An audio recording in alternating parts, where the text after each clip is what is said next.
Have you ever wondered why some days you perform better than others? Why some days when you rock up to the gym or to the track or you put your runners on and head outside for a jog, you feel better on some days than you do on others? Today I'm going to let you in on a study that was recently done that might reveal the answer for you. This was a randomized control trial, which is the gold standard of studies in the nutrition, fitness, health space, and it revealed something quite shocking that I'd like to explain to you all today. My name is Sam Gerlin. I'm the founder of Gerlin Nutrition. I'm a fully qualified nutritionist and I'm an online health and fitness coach. And today I want to break down this study for you so that you really realize the importance of post-exercise fueling, and most specifically post-exercise carbohydrate consumption. It seems like so many of us, with trends on social media, are so scared of carbohydrates because of the sugars and the blood sugar spikes and the crashes and all these bits and pieces. But today I want the take-home message for you to be that, carbs are going to be your friend, especially if you're an everyday athlete, just like me, just like the clients that I help on a daily basis, and you're looking to improve your performance. Carbohydrates are going to be your friend, and today I want to tell you exactly why. Okay, so I'm going to grab my trusty little laptop here, as always, just to make sure I'm touching all the points that I want to and not, waffling on as I so often do.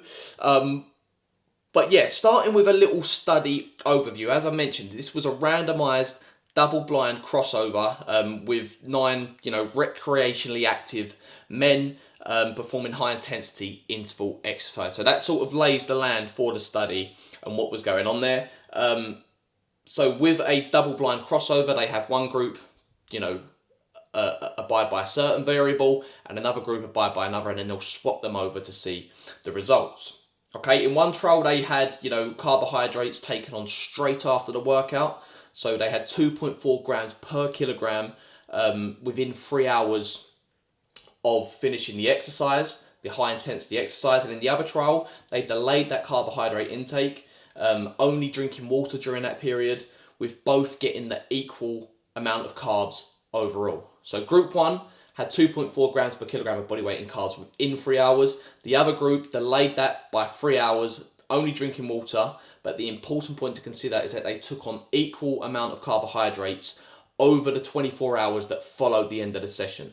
So overall, they had 7 grams per kilogram of body weight over the 24 hours preceding the session. One group had 2.4 grams per kilogram of carbs within 3 hours. The other group did not.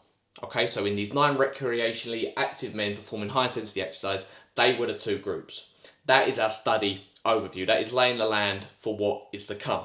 Now, the key findings, first one being that, there was a similar restoration of glycogen, which is our stored glucose, across both conditions. So, that's something pretty standard across the 24 hours, both getting that, 7 grams per kilogram of body weight of carbs, both fully restored or, restored their glycogen in a similar way, regardless of the training variable. That was no significant difference, immediately post-exercise, 3 hours post-exercise, 8 hours post-exercise, or 24 hours post-exercise, which is quite interesting, okay? Especially when we delve into the key findings of this study, okay? Those key findings being closely related to performance. Okay, so now we might think that because both restored their glycogen to a similar degree, that both would be able to recover and perform in the same way, but that was not the case, because immediate carb intake post-exercise significantly improved performance the next day by up to 30%. Okay, so the participants that, took on the carbs straight after exercise were able to perform far greater than those that did not.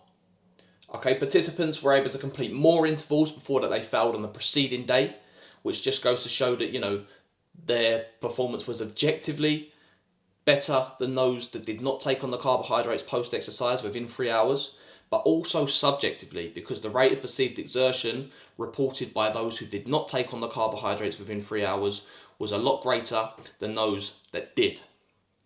Okay, so it reduced performance and also increased RPE by around 2 points, which on an RPE scale of up to 10 is quite a lot. So why does this matter? What does it suggest? Okay, I'm going to put the laptop down for this one because I want to, really hammer home this point for you all. When we're training intensely for sports like Hyrox, for running events, whether that's marathon, whether that's triathlon, whatever it may be, carbohydrates are essential, but not just the quantity. Okay, I've made plenty of videos in the past about how many carbohydrates you should be eating and when, but also, the timing of that carbohydrate consumption. If you want to really push your limits, which if you're watching this video, I'm sure that you do. If you're like me, you're, as I say, an everyday athlete who's just trying to get the best out of what they've got. Okay, they're not looking to go pro or anything like that. They're just looking to test their limits. If you really want to, see what you're capable of as an individual, the timing of your carbohydrate intake and indeed your fueling is so important. The sooner that you can take on carbohydrates, especially after intense training sessions, the better, because it's going to, first and foremost promote that recovery. But as this study suggests, that's, going to happen regardless of when we eat.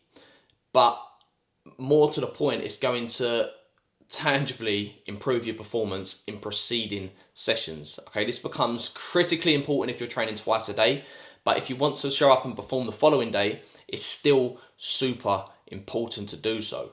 Okay, so beyond just restoring your glycogen, we're looking at how important this is going to be for your carbohydrate consumption. Now, a few practical recommendations around this is basically just to consume carbohydrates as soon as possible. Okay, so a great way to do this, a practical tip, is to take a shake with you to the gym, consume some liquid carbohydrates.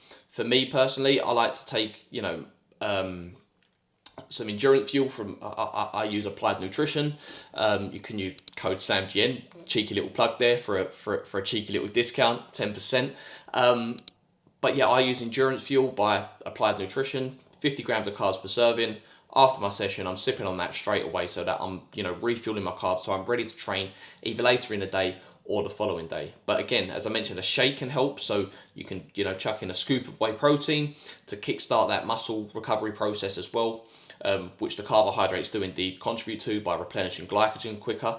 But yeah, making sure that we're fueling as soon as we can is vitally important. Another thing that can help with this is planning in advance with our meals, so meal prepping, putting something in the fridge so that we don't have to cook when we get in from the gym or back from our run. It's there, it's ready to go. But using around sort of 1 to 1.2, I'd even push as far as to say 1.5 grams per kilogram per hour of carbohydrates for the first few hours following exercise. Okay, especially if you're training again within 24 hours.